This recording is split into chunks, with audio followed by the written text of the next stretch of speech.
Hey, Nick with CC Minis here. Today, I'm going to show you how I paint the Black Templars.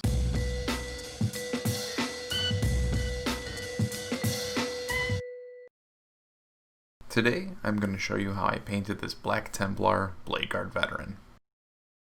Now, unfortunately, I kind of messed up the lighting in these first couple shots, and they look terrible. But just bear with me, we're going to get some shots that look like this, and like this. In just a couple minutes, let's get through the trash and everything will be okay. I start out with the model primed with black. Then I use some Inktense purple and a reverse zenithal, spraying the bottom of the model. Wait, did you just say you're going to use purple ink on a reverse zenithal for black armor?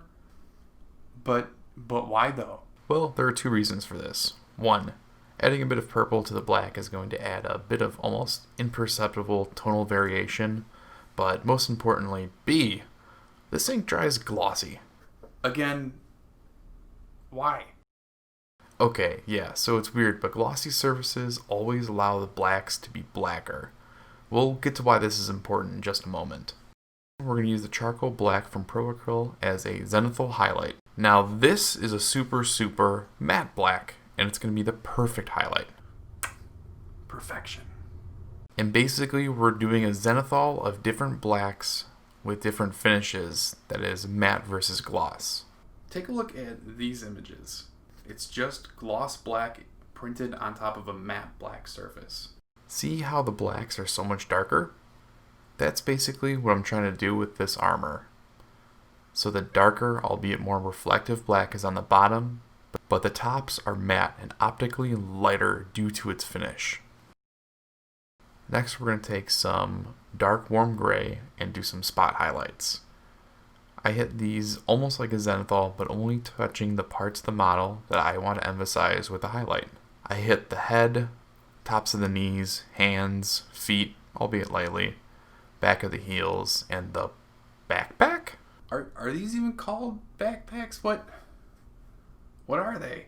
Can you let me know, like in the comments, tell me what these are? I've wondered for a long time. When I was a little kid, I thought they were jump packs, but then only assault marines have jump packs, but every space marine has a backpack for some reason. I don't know. Just I don't know. Leave it in the comments below if you know. Also, while you're down there, if you're liking the video so far, go ahead and give it a like button and subscribe if you want to see more content like this in the future. Next up is using that dark warm gray to do some edge highlighting around the models.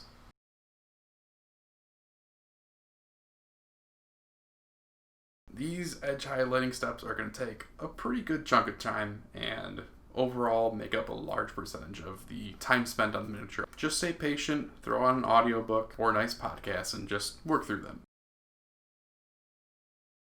We're going to do some more edge highlighting with light warm gray, but focusing on the next level of highlights up.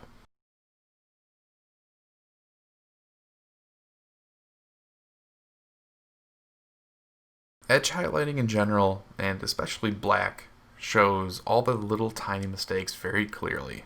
But don't worry, we can clean it up later.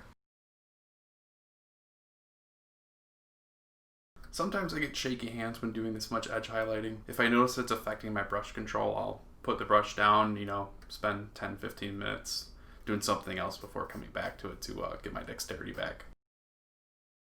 Next up, we're going to mix the light warm gray with a bit of white.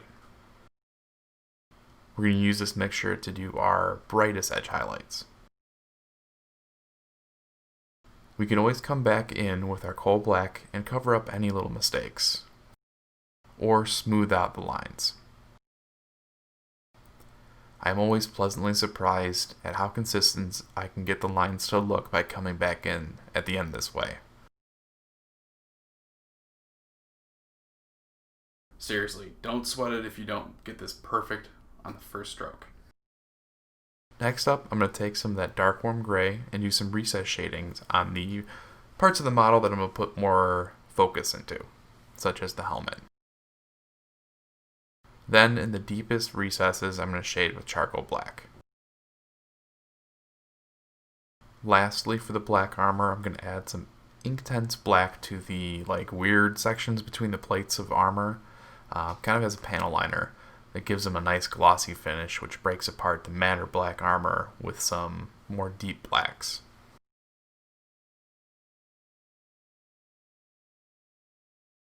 The next step is to do the base coats for the off-white sepia sections of the model, as well as all the red sections. I'm going to layer these both up to full opacity with light warm gray by Pro Acryl.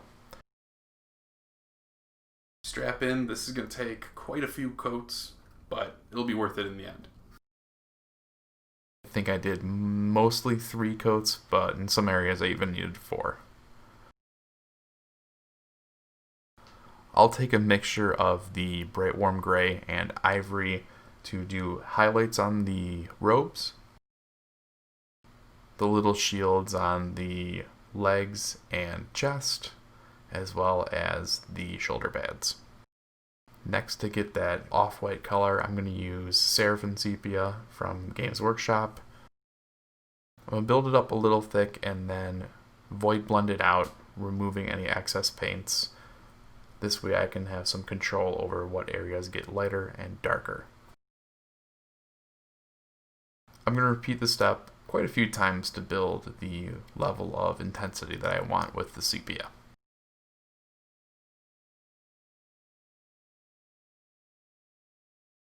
Next up, we're going to start doing my fiery red areas.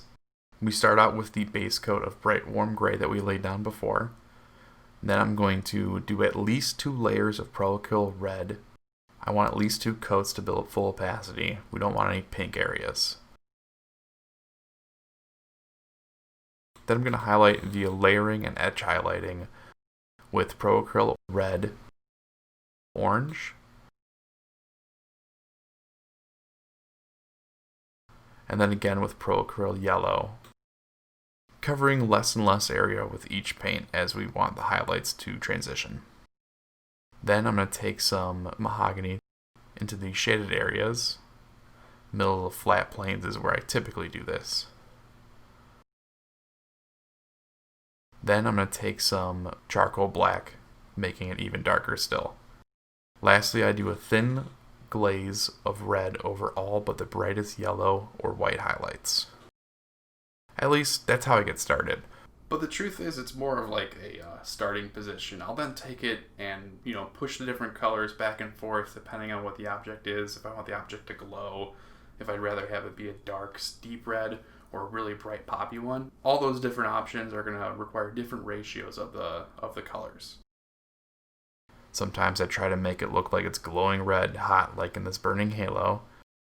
And other times I just want it to be a deeper red, like the cross on the front of the shield. Or this bolter from another model. Next up is the leather.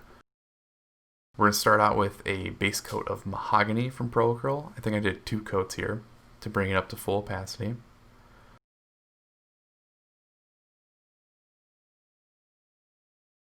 I'm going to edge highlight / do some battle damage and just little nicks and scratches in with Mahogany mixed with ivory. And I'm going to do that edge highlight again with a brighter mixture of the ivory and Mahogany.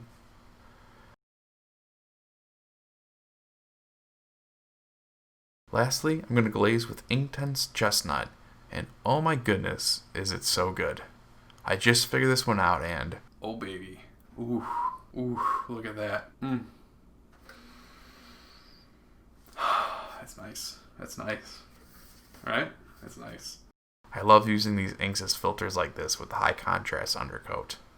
Lastly, I'm going to start doing the metallic bits on this model. I start out with Vallejo Burnt Iron from the metal color line. Then I bump up the intensity with a bit of duraluminum, making it brighter. And lastly, as the final punchy highlight, I add in a bit of chrome.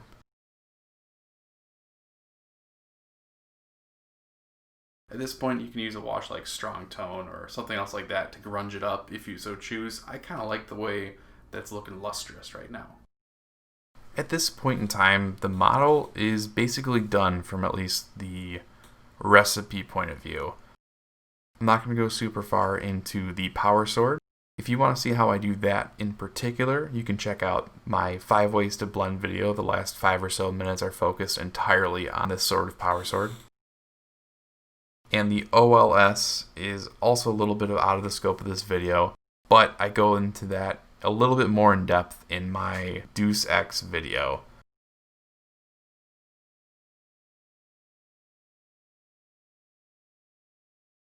I'm going to show you how I do the freehand crosses though. I start with a simple cross. Use that as a guide and make a new line to the left and to the right of it.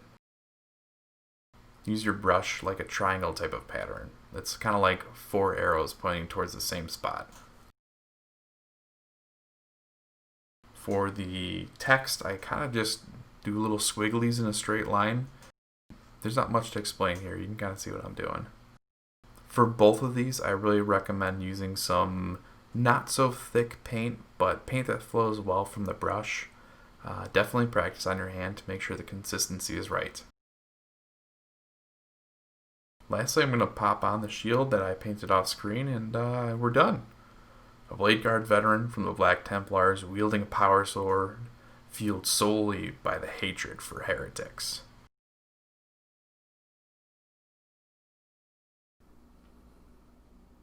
Well, that about wraps it up. Really hope you enjoyed the video. Please leave a like if you liked it. It really helps with the whole algorithm thing. I want to do a few more videos like this just on specific Space Marine chapters. So if there's any you want to see in particular, go ahead and leave that in the comments. I look at all of them, try to respond to most, but some slip through the cracks. Go ahead and subscribe if you want to see more content like this in the future. And as always, stay healthy and take care. See you next time.